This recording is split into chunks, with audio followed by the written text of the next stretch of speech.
Check out carmarshal.com. The link is in the description. They help support us.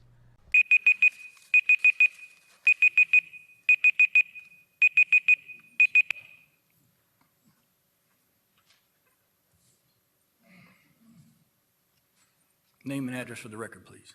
Kim Hill. That's what the government called me. Had to rush here because you all usually have the meeting at 6 o'clock or whatever, but you did something kind of tricky once again. You started at 5:30.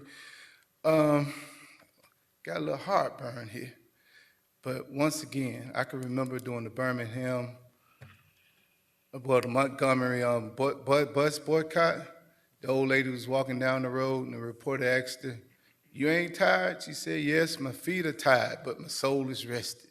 At this particular time, this struggle, we're gonna continue to move on and on and on.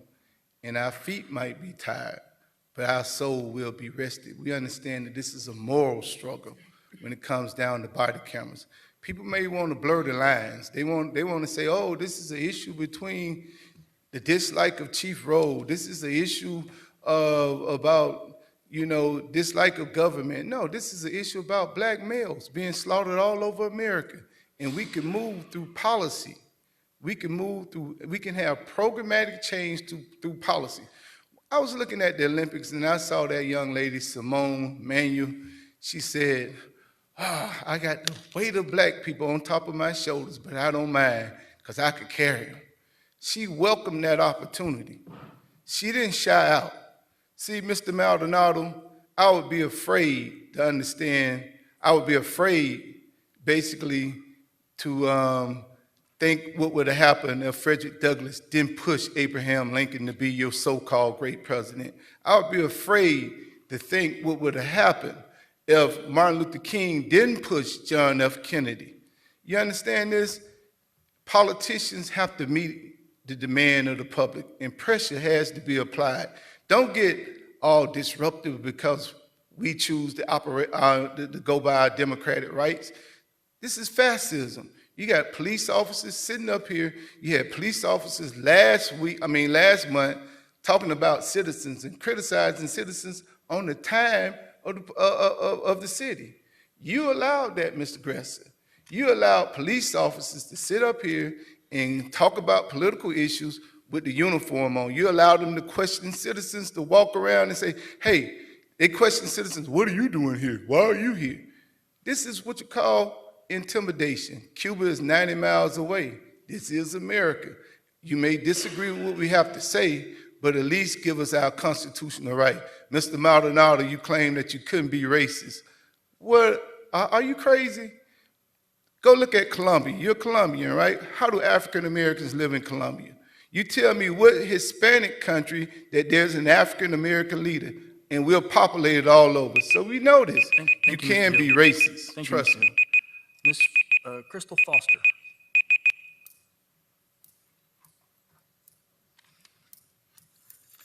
Good evening, Crystal Foster. Again, I'm here this afternoon.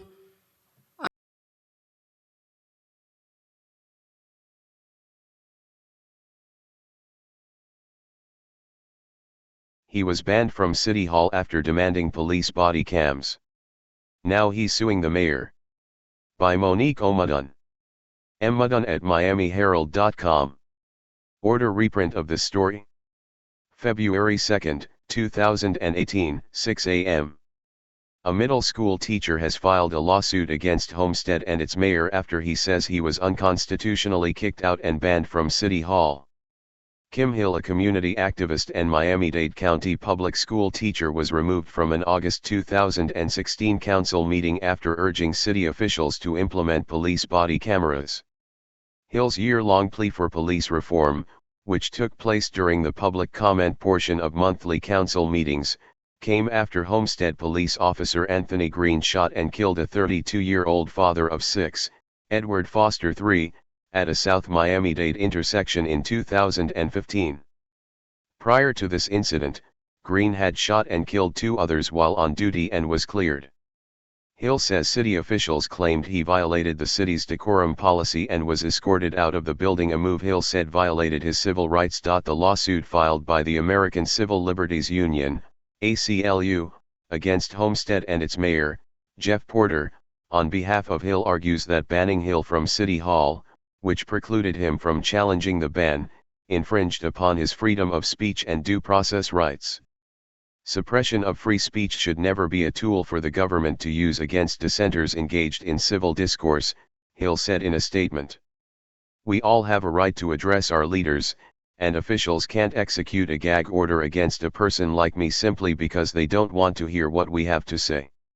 According to the lawsuit, Hill was surrounded by several police officers, told he was under arrest, and escorted out of the City Hall chambers. Hill was then told by officers that he had been trespassed and was not allowed to return to City Hall under the threat of criminal charges, effectively preventing him from participating in the public comment section of future city council meetings for fear of being arrested. Footage of the council meeting shows Hill speaking during his allotted time. When his time ran out, Hill walked away from the podium. There was no yelling or shouting.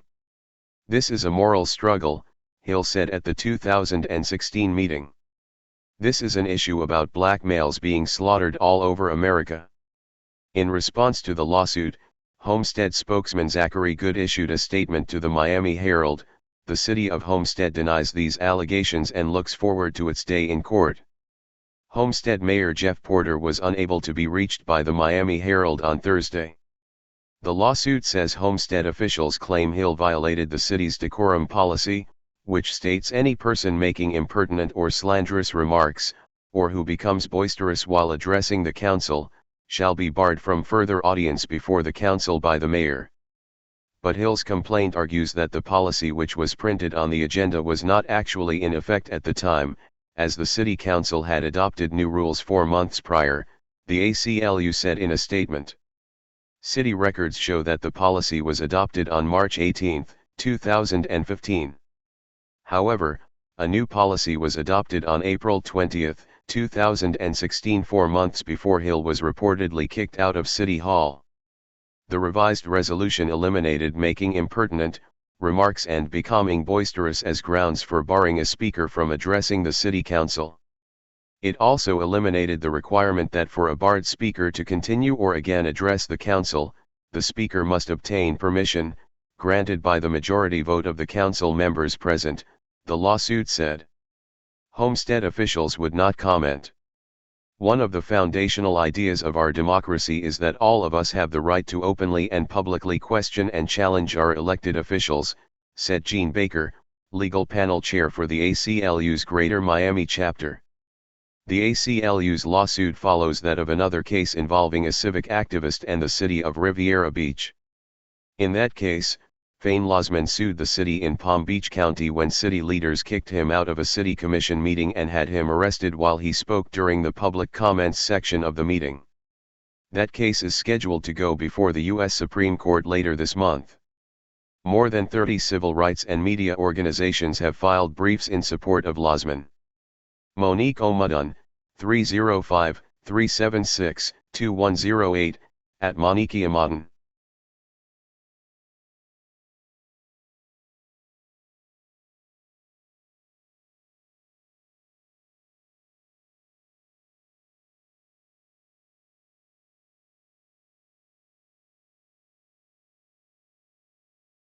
County, this is Charlotte County COPWATCH, and I wanted to explain what fair use is. You can use pieces of news articles if you're doing it for news reporting, you have commentary, and you're doing it for education purposes. So that's what fair use is, as you can see right here. Another reason why I wanted to make this video is to let you know I just joined with Patreon. A nice thing with Patreon, I make no money on YouTube. They took the money away years ago, and so this is another way to give, and it's a nice thing too because you can give monthly. You can give $1, $5, $10, whatever. I do 4 to 5 hours a day on trying to wake the sheeple up on how corrupt it is and different ways that you can fight the corruption. So Patreon is a way that you can do it, and then of course the old way is still there. Donate to Sheriff County Cop Watch with PayPal or credit card. So keep that in mind. 4 to 5 hours a day. I make no money, but the corruption happened to me, and I'm sick of it. So I'm trying to wake people up. But my wife would love it if some, if we could get some help out there. There's 47,000 subscribers. Just think if each one of you subscribers just gave a, let's say, actually, yes, $1 a month. 47,000 subscribers gave $1 a month. That would be awesome. That's not going to happen. But anyways, that would be great if it did happen. But, do the math in your head. Just think about it. Like I said, 4 to 5 hours a day. I get no money from YouTube. YouTube has gone nuts. You can't do anything anymore. They're taking the money away everywhere. So these are a couple different ways that you can still help out with all this time that I put in. And as you know, I'm in a special situation where, at least I can do it, 4 to 5 hours a day. We have a cleaning company during the day. That's what allows me to do this, and we're debt free. So this is my hobby. I don't go fishing and all that other crap. I try to save the world.